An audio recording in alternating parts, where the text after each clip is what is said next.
don't know who to tell this story to. No one will believe me. I wouldn't believe it myself if it hadn't happened to me and my family. But I do think I should tell it anyway, as a warning, in case I can prevent the tragedy from striking others. It began 3 weeks ago. We have a habit. Little Celia and I had a habit. During the summer, she stays with her grandparents, who live right up the lane. And so in the afternoons, she always comes over for milk and cookies while I have tea. And she tells me stories about her day. Most of these stories involve her stuffed animals. She was, a very imaginative child. Of course, a lot of her stories involve the characters on her iPad too. She plays a game with animal people, all living in a little town. And they do things like go shopping and plant gardens. She's very attentive to her video game garden and refuses to come out with me to tend the real garden with the strawberries I grow for her. A shame how addicted the children are these days. She tried to teach me to play, but I just can't get the appeal. In any case, one day she was telling me a story about some characters, either from the game or her imagination, when she suddenly asked me if I'd ever met the Faceless Man. I assumed he was a character from her game. He sounds rather scary, I said. He is scary, she told me. I wish he would go away. I asked her more about this Faceless Man, but she didn't seem inclined to discuss him. The next time he came up was when we were out for ice cream. As we stood in line, she suddenly peered quite hard at a tall man in a suit standing outside a nearby store. I asked her what was wrong, and then the man turned and pulled sunglasses over his eyes, and her posture relaxed. She said, "I thought he might be the Faceless Man."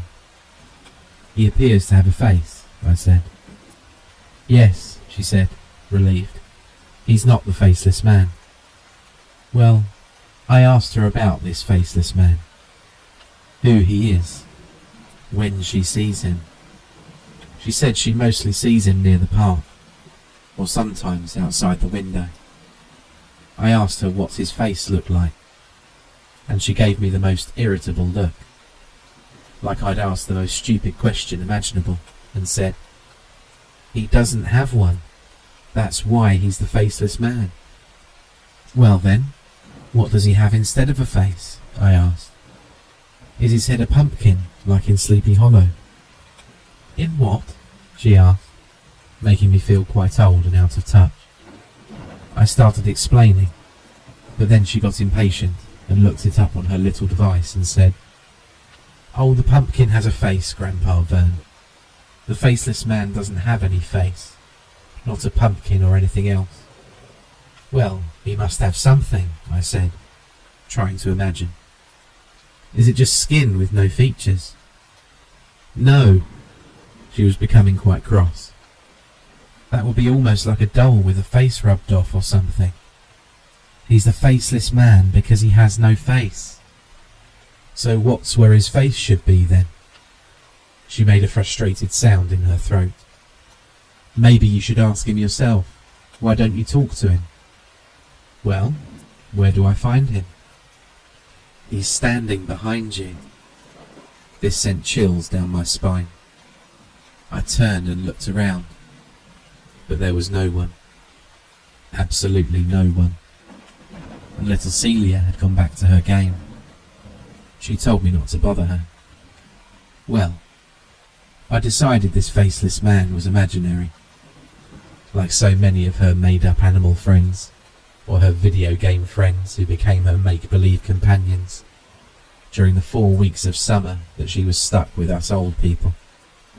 I could not have been more deadly, tragically wrong. Celia wasn't sleeping well. Her grandparents were concerned. She seemed anxious, they said, and she never wanted to go outside or do much of anything except play on our iPad. They took it away, and she threw a terrible tantrum. When they sent her over to me for the afternoon, she came storming in, slammed the door, and sat down without a word, and began stuffing her face with the cookies I had ready for her. "What's wrong?" I asked. "Grammy and Grandpa took my iPad, and now he won't leave me alone," she said. "Who?" "The Faceless Man." I sat down opposite her, and it suddenly occurred to me that this Faceless Man might be a concoction of hers used to get her way. Sort of like the dog ate my homework. She was blaming him for things in order to convince her grandparents to give her more screen time. I asked, "Why won't he leave you alone without the iPad?" She sighed in frustration. "When I'm on the iPad, he doesn't bother talking to me because I'm busy. He doesn't like to be rude and interrupt. But if I'm not on the iPad, if I'm by myself walking outside or reading or doing almost anything else, he comes over and tries to get me to talk to him. And what does he say? He asks if I want to see his face. I thought you said he has no face." "He doesn't." "So how—" I bit off the question, seeing as she was getting flustered. Then I said, "Can I meet this Faceless Man? He doesn't like strangers." "But you aren't a stranger." She shook her head strongly, sat there breaking her cookie into crumbs, and then finally said, "He says he picks people when they're born, so I can't see him." This seemed a convenient boogeyman for her to blame for all her ills. But she said, "You can see him. He's in my photos. Not the close-up ones, but the crowd ones. He's in all of them." And even though this was surely a tall tale, her statement sent a peculiar chill up my spine. I was beginning to feel quite alarmed, so I asked her to show me the photographs. She told me to open Facebook. She showed me some pictures from various albums taken by her parents and grandparents. Most were close-ups of her and family, but there was one wider shot of a park. The park just up the street, actually. And she pointed, her finger coming to rest on the screen, on a man in the background, sitting on a bench, with his back to us. His face, obviously, wasn't visible. He was wearing a suit. The next photo she found was of all of the great-grandchildren at a water park for her cousin's birthday. She was on a slide, and in the background, at the concession stand, his back to the camera, was a man in a suit. Same height, same hair colour and style, same suit. An old-fashioned suit with pinstripes. How odd, no one had ever noticed him before. She showed me another from Six Flags. She was playing carnival games, and behind her at one of the other games, throwing balls to attempt to knock down weighted jugs, was the man in the suit. His back, as always, was to the camera, his face unseen. I wasn't convinced he was actually faceless, just that she'd never seen him except with his back turned. But the fact it appeared to be the same man in all of these photos was very disconcerting. Who was he? "Have you told Mum and Dad?" I asked. She shook her head quickly. "They say I'm making it up. They don't think it's the same man." "It looks like the same man to me," I frowned. "How often do you see him?" She went quiet for a long time, and then finally whispered, "Every day." "Every day?" I exclaimed. Where do you see him?" "He's looking in the window." I spun to look over my shoulder. There was no one there. But I swear, just for an instant, I thought I glimpsed motion. The flash of a figure. There, and then gone. I had a word with my children, of course, and my grandchildren, but none of them took much of what I had to say very seriously. They seemed to think I'm going senile. Celia told me it's her opinion that the Faceless Man can only be seen by the very young or very old, and that is when he's getting ready to take you. He becomes quite persistent, trying to talk to you all the time. She said that if I want to try talking to him for her, I should look for him in reflections. So I have. I watch the windows and mirrors. I watch the movement in puddles on the road after the rain. And, just recently, last week when Celia came over, I saw him, caught a glimpse in the spoon that was on the table between us. I didn't even register his reflection at first. Didn't even know it was him, really. Until he shifted slightly, and I looked and realised there was a figure there. I glanced up, and he was gone. And when I looked at the reflection again, he wasn't there. I got better at seeing him after that. He only appeared when my great-granddaughter was over in the afternoons. I took her for walks because it was easier to catch him that way, and it felt like I was running out of time. Celia was irritable all the time now. She barely spoke to me. Her parents told me they were going to take her home early from her month's stay with her grandparents and me. I hoped this meant that the Faceless Man would leave her alone, but I didn't know, and so I was desperate to meet with him before she left. And 3 days ago, it finally happened. She was waiting in line for ice cream, and I looked in a puddle and saw his reflection, standing there next to me. I looked up, and there he was, in the flesh. He was watching her, his head turned so that I couldn't see his face, only his pinstriped suit and polished shoes and gleaming oiled hair. "Oh," I said, "you're him." "Do you want to see my face?" he asked.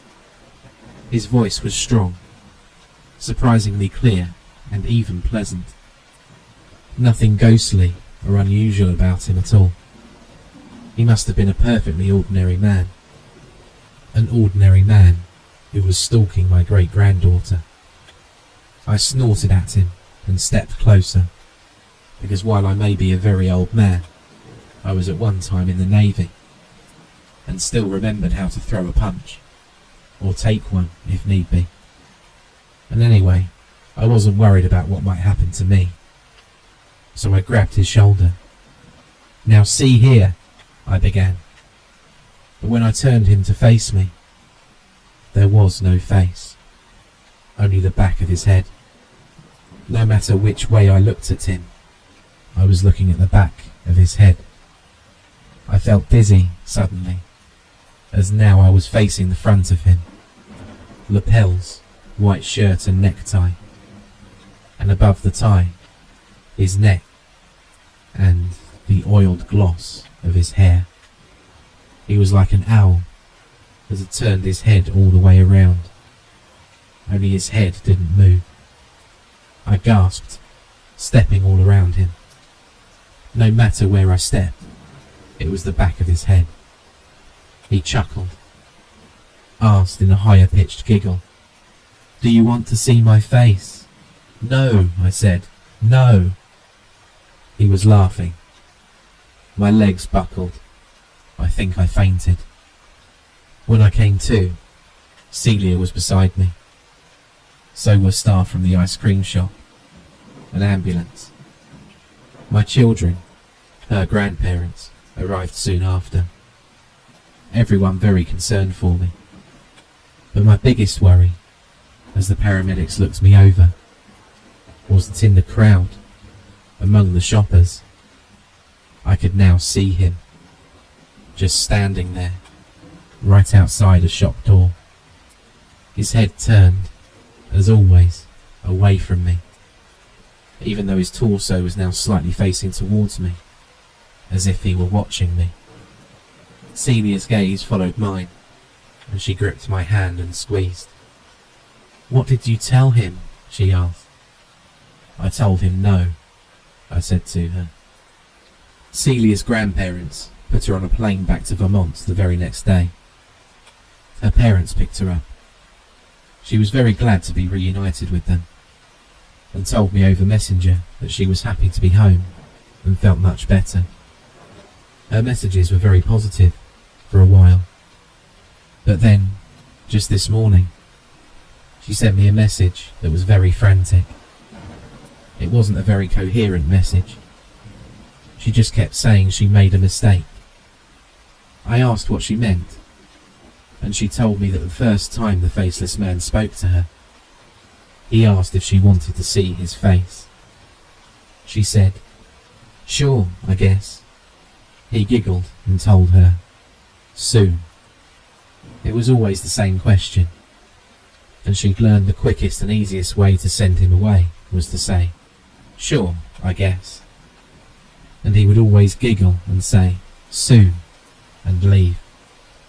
But yesterday, apparently, he had told her, "Tomorrow." And now he was coming, she said. He was coming, and her father was at work, and her mother had run a quick errand grocery shopping, and she thought she would be safe with her iPad, but it wasn't enough. She was playing games, but it wasn't enough to keep him away. He was there. "Video call me," I said.